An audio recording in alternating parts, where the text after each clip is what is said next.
झुलाघाटमा पुल बनाउने अब थोत्रो झोलुङ्गे पुलले हुँदैन। अबको जमानामा झुलाघाटमा पक्की पुल बन्छ। तपाईहरुलाई म भन्न चाहन्छु, झुलाघाटमा पक्की पुल बनाउने त्यो जिम्मा एमालेले लिन्छ, म लिन्छु। किन लिन्छु भने ती कांग्रेसका पछाडि, कांग्रेसका पनि शेरबहादुर देउबाका पछाडि, शेरबहादुर देउबाका पछाडि तिनीहरू लुरु लुरु हिँडिरहेका छन्। पुग्ने भन्ने समाजवाद पुग्छौं भनेर जनतालाई ढाँट्ने, तर हिँड्ने शेरबहादुरका पछि। त्यस स्थितिमा हामीले महाकाली करिडर सुरु गर्यौं। अहिले त्यसको नाम निशान शेरबहादुर देउबा प्रधानमन्त्री भएपछि म मेची किनारको मान्छे, म मेची किनारको मान्छेले लिम्पियाधुरा, लिपुलेक र काला पानी देखे। शेरबहादुर देउबा 5 पल्ट प्रधानमन्त्री हुँदा देख्नु भयो।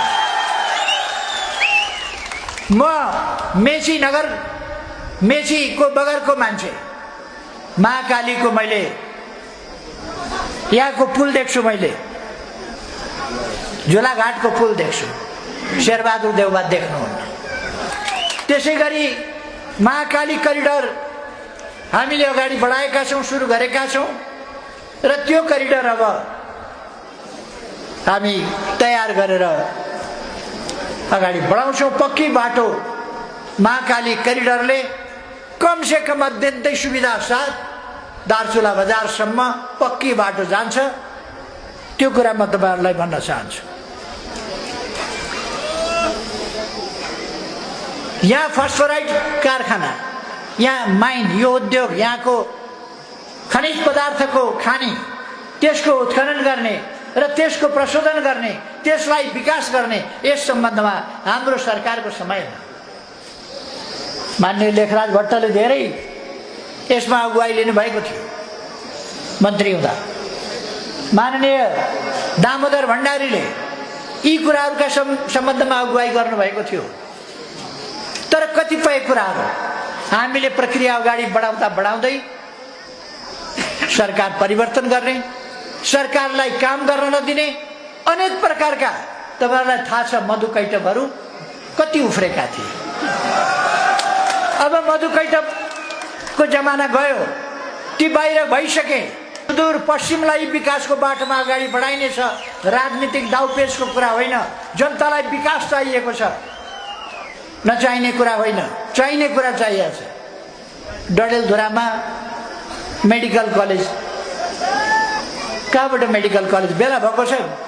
अब भिखमङ्गाहरू छैनन्, हामीले व्यवस्था गर्यौं। अहिले सडकमा फेरि देखिन थालिएको छ भिखमङ्गाहरू। जब कंगाल बुद्धिका मान्छेहरू शासनमा हुन्छ, सडकमा भिखमङ्गा देखिन्छ। यो घरको बाग वनको स्याल तपाई हाम्रो अगाडि आयो भने यो सरकार बडा फाइ फाइ गर्छ, पारिपट्टि हेर्यो भने म्याउ गर्छ।